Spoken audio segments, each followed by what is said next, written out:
Salam Sport Channel Indonesia. Jumpa lagi pemirsa dalam acara Dialog Olahraga bertema peningkatan prestasi atlet melalui biomekanik olahraga. Olahraga tidak bisa lepas dari sains olahraga. Dan perkembangan sains olahraga yang demikian hebat membuat Indonesia juga harus berbenah jika ingin bisa bersaing dengan negara-negara lain. Untuk membahas hal ini sudah hadir di studio dua orang ahli, masih muda tapi punya pengalaman luar biasa. Saya akan perkenalkan satu persatu. Di sebelah kanan saya adalah Bung Anang Kusuma, seorang PhD lulusan Leipzig dari Jerman. 7 tahun pernah bekerja di sana dan banyak sekali memahami tentang biomekanik. Apa kabar, Bung Anang? Alhamdulillah baik. Senang sekali bisa ketemu dan terima kasih bisa datang di studio. Sama-sama. Ya. Kemudian narasumber yang kedua adalah Bung Kelana Jatnika, koordinator Strength and Conditioning Satlak Prima. Kalau Bung Anang tadi adalah koordinator dalam bidang biomekanik Satlak Prima. Bung Kelana Jatnika ini adalah seorang pejudo semasa masih menjadi atlet dan sangat memahami tentang strength and conditioning. Apa kabar, Bung Kelana? Baik, Mas Eko. Gimana pertandingan tim Anda di Yogyakarta? Sedang berlangsung. Sedang berlangsung. Iya. Baik, pemirsa kita akan mengulas nanti panjang lebar tentang biomekanik. Bung Anang, ini sebagai brainstorming, saya ini cukup terkejut mendengar nama Anda pernah 7 tahun bekerja dan juga menyelesaikan studi di Leipzig. Saya tahu itu salah satu universitas yang tertua kalau nggak salah di Eropa ya. Yeah.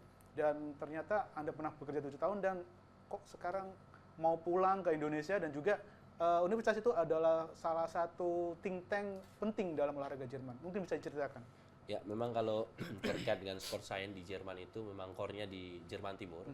Karena di sana dulu sejarahnya itu dengan penduduk yang 80 juta, mereka bisa menduduki peringkat 2 Olimpik. Karena memang sainsnya.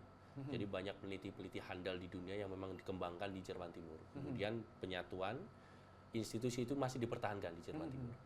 Saya beruntung, berkesempatan yang pertama studi di sana, terus kemudian melanjutkan ke tahap berikutnya dan kemudian diberikan kesempatan untuk sedikit mengenyam pengalaman bekerja di Institut Sport Science di Jerman, atau dalam bahasa Jermannya Institut Allgemeine Führungswissenschaft, di mana di sana banyak sekali terlibat sport science, ada sport teknologi dan lain sebagainya. Memang pada saat itu sudah settle di sana, tapi karena kita juga berinteraksi dengan mahasiswa Indonesia yang studi di sana, kita juga berinteraksi dengan Pak Habibie juga di sana. Jadi memang tujuan kita sekolahkan untuk mendapatkan ilmu, terus kemudian mengembangkan di Indonesia. Jadi mungkin bisa diinformasikan kepada pemirsa Sport Channel Indonesia, sebenarnya biomekanik itu apa?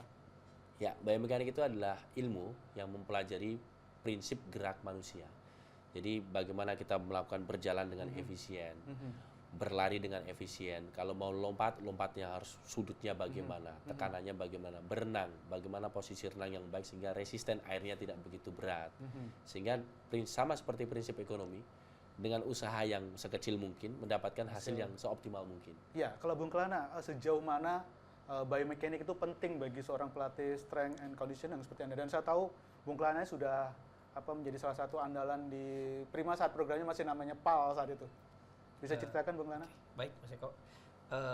Buat saya biomekanik itu sangat penting karena dengan adanya tes biomekanik itu sangat detail dapatnya ya, Mas Anang ya. Misalnya kita membutuhkan untuk meningkatkan kemampuan otot ini, nanti dari biomekanik dia bisa mengambil tes dan kemudian kita bisa tahu mana otot mana yang lemah dan detailnya seperti apa ototnya yang lemahnya. Mungkin itu. Iya. Kalau Bung Anang, metodenya apa sih yang digunakan dalam biomekanik ini?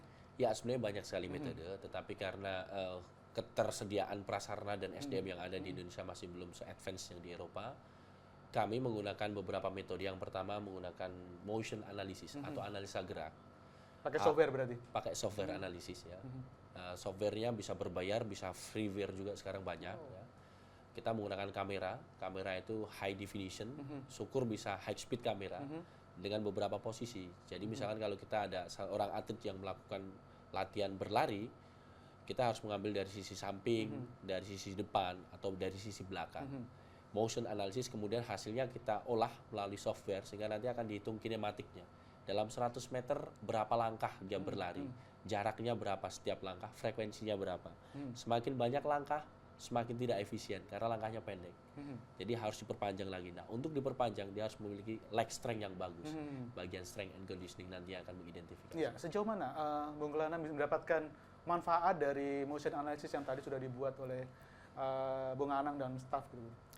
Sangat bermanfaat banget, Mas, karena dengan tes biomekanik kita bisa lebih detail melihat, oh ini sekian kemampuan ototnya, kemudian mungkin dari tadi contoh panjang langkah segala macam itu kita akan membuat program-program latihan speed atau kecepatan gerak sesuai dengan hasil dari tes biomekanik tersebut. Sangat penting. Ya, sebenarnya bagi atlet sendiri apa gunanya sih Bung Kelana dengan apa informasi yang diberikan oleh Bung Anang dan kawan-kawan yang melakukan analisis tadi? Jadi intinya sih atlet akan tahu apa yang mesti mereka capai. Mungkin itu, Mas. Jadi tidak hanya kalau dulu modelnya kan mungkin ya udah latihan aja. Tapi sekarang pelatih bisa memberikan pemahaman bahwa ini loh dengan melangkah seperti ini, dengan latihan seperti ini nanti hasilnya seperti ini. Ya. Jadi akan lebih maksimal dan mereka tahu tujuan latihannya. Ya, Bung Anang, dibandingkan dengan negara-negara lain di Asia Tenggara, kita jangan bicara Asia Tenggara, pemahaman ataupun aplikasi biomekanik yang diterapkan di Indonesia sejauh mana, Mas?